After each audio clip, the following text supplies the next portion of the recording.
Investment in securities are subject to market risk. Please carry out your due diligence and read all the related documents carefully before investing. Channel को subscribe करना ना भूलें और हमारे ताज़ा video सबसे पहले देखने के लिए बेल आइकन को दबाएं। जो कमोडिटी मार्केट है ना, अब यहाँ पर आपको वो फैक्टर समझना है जिनकी वजह से कमोडिटी के प्राइसेस में चेंज आते हैं। तो आप ऐसा समझिए कि जो एग्री कमोडिटीज हैं इनके फंडामेंटल्स क्या होते हैं, आप समझिए। अब एग्री कमोडिटीज में अगर आप ट्रेड करते हैं तो इसके प्राइसेस कैसे चलते हैं, किन बातों से इन्फ्लुएंस होते हैं, ये समझना है। तो सबसे पहला तो आप जानते हैं कि एग्रीकल्चर जो कमोडिटीज होती हैं वो मॉनसून से बहुत ज्यादा इंपैक्ट होती हैं, तो इसके लिए मॉनसून सबसे बड़ा फैक्टर होता है। दूसरा फैक्टर होता है डिमांड और सप्लाई। अब आप सोचेंगे कि किसी चीज की डिमांड एकदम बढ़ जाए और उसकी सप्लाई क्रंच हो जाए तो प्राइस एकदम शूट हो जाते हैं। जैसे आपने अक्सर देखा होगा अनियन के प्राइसेस में हम देखते हैं बहुत ज्यादा फ्लक्चुएशन देखने को मिलती है कभी कभी, तो प्योरली वो डिमांड सप्लाई का गेम होता है। तो ठीक इसी तरह से कमोडिटीज में, स्पेशली एग्रीकल्चर कमोडिटीज में, डिमांड और सप्लाई एक सबसे बड़ा फैक्टर होता है। तीसरा, यहां पर गवर्नमेंट पॉलिसी बड़ी इंपॉर्टेंट होती है। अगर आप ट्रेड करते हैं एग्रीकल्चर कमोडिटीज को, गवर्नमेंट पॉलिसी सबसे ज्यादा इंपॉर्टेंट होती है। अब आप बोलेंगे गवर्नमेंट पॉलिसी किस तरह से, तो देखिए गवर्नमेंट पॉलिसी में बहुत सारी चीजें आ जाती हैं। मान लीजिए मिनिमम सपोर्ट प्राइस सरकार ने बढ़ा दिया तो क्या होगा, उस कमोडिटी के प्राइसेस एकदम बढ़ जाएंगे। तो गवर्नमेंट पॉलिसी बहुत ज्यादा इंपॉर्टेंट होती है। ये सारी कमोडिटीज को जब आप ट्रेड करते हैं, इन्वेस्टिंग करते हैं, तो ये तीन मेजर फैक्टर आप ध्यान में रखकर काम करेंगे, ध्यान रखिएगा। अब एक और फैक्टर मैं आपको बता देता हूं जिससे डिमांड सप्लाई काफी प्रभावित होती है, वो होते हैं फेस्टिवल्स। तो आप देखेंगे कि फेस्टिवल में ना बहुत सारी कमोडिटीज की डिमांड बढ़ जाती है। तो फेस्टिवल भी एक ऐसा क्या हो सकता है, फैक्टर हो सकता है जिसकी वजह से जो कमोडिटीज हैं उनके प्राइसेस इफेक्ट करते हैं। तो ये चार फैक्टर नोट कर लीजिए और यहां पर कोई डाउट है तो पूछ लीजिए। अब जो दूसरी कमोडिटी है गोल्ड एंड सिल्वर, जिसे हम बुलियंस कहते हैं, ये बुलियंस के प्राइस कैसे इंपैक्ट होते हैं वो समझ। देखिए गोल्ड और silver safe haven asset class माने जाते हैं। तो गोल्ड और सिल्वर में बड़ी डिमांड कब आती है, जब दुनिया में अनसर्टेनिटी होती है, यानी जब ग्लोबल इकोनॉमी में अनसर्टेनिटी होती है तब इसकी डिमांड बढ़ती है। तो अनसर्टेनिटी एक रीजन होता है गोल्ड और सिल्वर को बूस्ट करने में। हमेशा ध्यान रखिए कि गोल्ड को इन्फ्लेशन के अगेंस्ट में हेज माना जाता है। तो जब भी दुनिया में इन्फ्लेशन बढ़ती है गोल्ड के प्राइसेस इंपैक्ट होते हैं। तीसरा, जब भी दुनिया में जियोपॉलिटिकल टेंशन होगी, जब भी दुनिया में जियोपॉलिटिकल टेंशन होगी, गोल्ड के प्राइसेस आप देखेंगे कि इंपैक्ट हो जाएंगे। अब ये तीन फैक्टर गोल्ड के प्राइसेस के लिए सबसे ज्यादा इंपैक्टफुल होते हैं। तो ये तीन फैक्टर लिख लीजिए। जब भी आप गोल्ड में काम करेंगे इन तीन चीजों को हमेशा ध्यान में रखकर करेंगे। नमस्कार दोस्तों, क्या आप स्टॉक मार्केट में शुरुआत करने का सोच रहे हैं और क्या आपको यह समझ में नहीं आ रहा है कि आपकी शुरुआत कहां से होनी चाहिए, तो मैं आपको एक ऐसा कोर्स सजेस्ट करने जा रहा हूं जो आपकी लाइफ चेंज कर सकता है। और मैं बात कर रहा हूं NIFM का advance level of smart investor course की, जो आपकी लाइफ चेंज कर सकता है।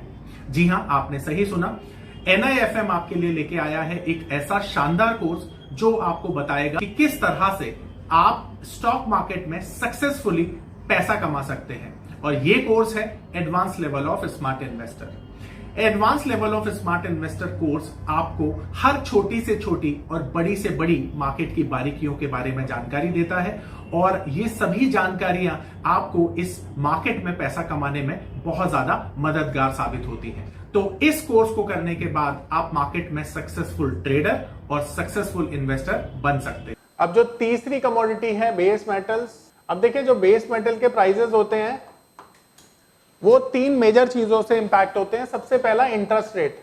अब आप सोचेंगे इंटरेस्ट रेट कैसे, देखिए बेस मेटल की डिमांड सबसे ज्यादा इंडस्ट्रियल यूज के लिए होती है। तो इंडस्ट्री में इंडस्ट्रियल डिमांड तब बढ़ती है जब देश में लोन सस्ता होता है।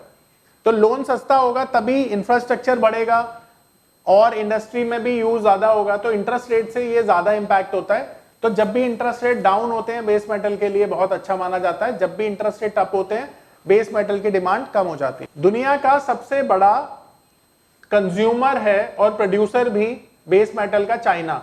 तो चाइना का एक डेटा आता है जिसे हम कहते हैं परचेज मैनेजर इंडेक्स, पीएमआई।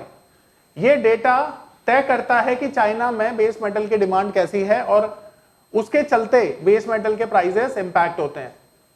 तीसरा, दुनिया में जब ग्रोथ होती है तो ये वो सेक्टर होता है जिसके बिना ग्रोथ हो नहीं सकती है।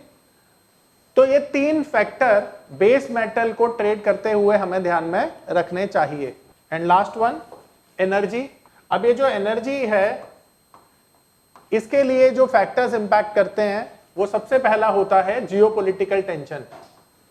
जब भी जियोपॉलिटिकल टेंशन बढ़ेगी दुनिया में, पेट्रोल के प्राइसेस भी आप देखेंगे इंपैक्ट हो जाएंगे। दूसरा, डिमांड और सप्लाई, सबसे ज्यादा इंपॉर्टेंट है। अगर डिमांड सप्लाई मिसमैच होगी तो यहां पर इसके जो प्राइसेस हैं वो इंपैक्ट हो जाएंगे। और तीसरा, ग्रोथ। मैं आपको बताना चाहता हूं कि दुनिया में जब भी ग्रोथ होती है तो एनर्जी की डिमांड बढ़ जाती है। और चौथा, सीजन यानी विंटर। विंटर में डिमांड बढ़ जाती है नेचुरल गैस की और ऑयल की। तो ये 4 फैक्टर जो हैं ये एनर्जी के लिए सबसे ज्यादा इंपॉर्टेंट माने जाते हैं। अब आपने देखा कि ये सारे के सारे वो फैक्टर थे जिनसे कमोडिटी के प्राइसेस जो हैं वो इंपैक्ट हो जाते हैं।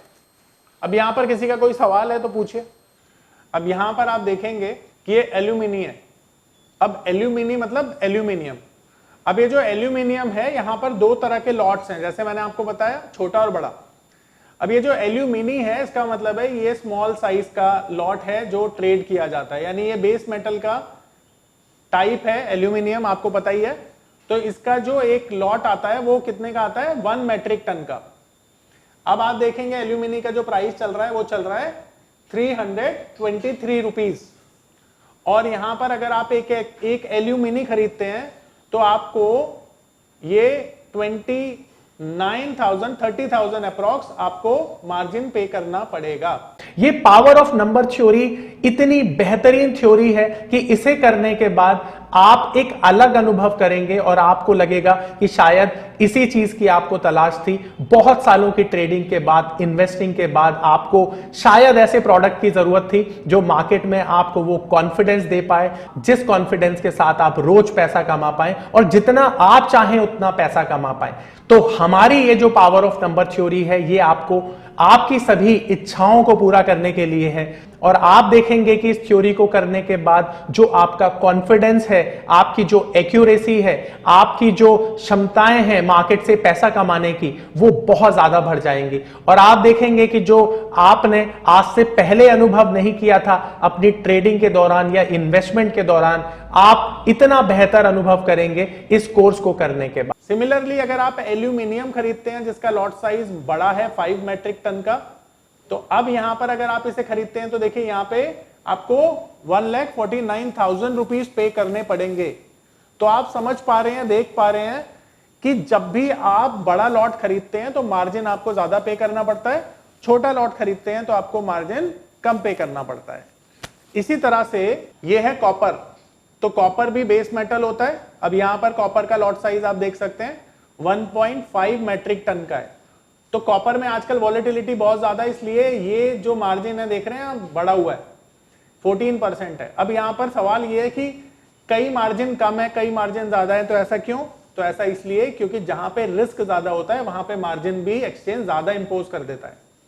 अब यहां पर देखिए एक कॉपर खरीदने के लिए आपको 4,72,000 रुपीज पे करने पड़ते हैं, यानी कितना महंगा लॉट है ये।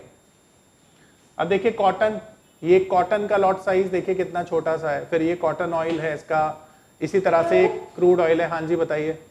कॉपर में वो लॉट साइज एमटी लिखा हुआ था, मैट्रिक टन, एमटी मतलब मैट्रिक टन। अब यहां पर इसी तरह से ये क्रूड ऑयल है। अब क्रूड ऑयल भी मिनी और मेगा आते हैं, आप देख रहे हैं। ये क्रूड ऑयल का लॉट साइज है 100 बैरल। तो 100 बैरल का मेगा लॉट होता है और जो मिनी लॉट आता है वो 10 बैरल का आता है। अब इसी तरह से यहां पे देखिए सबसे ज्यादा मार्जिन जो लिया जाता है वो क्रूड ऑयल का है 34% का, क्योंकि यहां पे रिस्क सबसे ज्यादा है अभी, तो इसीलिए मार्जिन भी बहुत ज्यादा लिया जा रहा है। अगर आप देखो मिनी लॉट खरीदते हो तो मार्जिन 1/10 हो जाता है, यानी उतना ही कम हो जाता है। इसी तरह से यहाँ पे गोल्ड देखिए। अब ये जो गोल्ड है 1 kg गोल्ड खरीदने के लिए आपको 12 लाख रुपए देने पड़ेंगे, और इसी तरह से गोल्ड मिनी खरीदने के लिए आपको 1,20,000 रुपया देना पड़ेगा। तो इसी तरह से ये कमोडिटीज हैं, आप देख सकते हैं ये कमोडिटीज ट्रेड की जाती हैं। ये सिल्वर है, निकल है, ये सब आपके डीमेट अकाउंट में नजर आएंगे जब आप डीमेट अकाउंट ओपन करा लेंगे। तो आपने सभी लोगों ने I hope demat account open करा ही लिया होगा। नहीं कराया है तो करा लो जल्दी से, प्रैक्टिस करने के लिए आपको जरूरत पड़ेगी।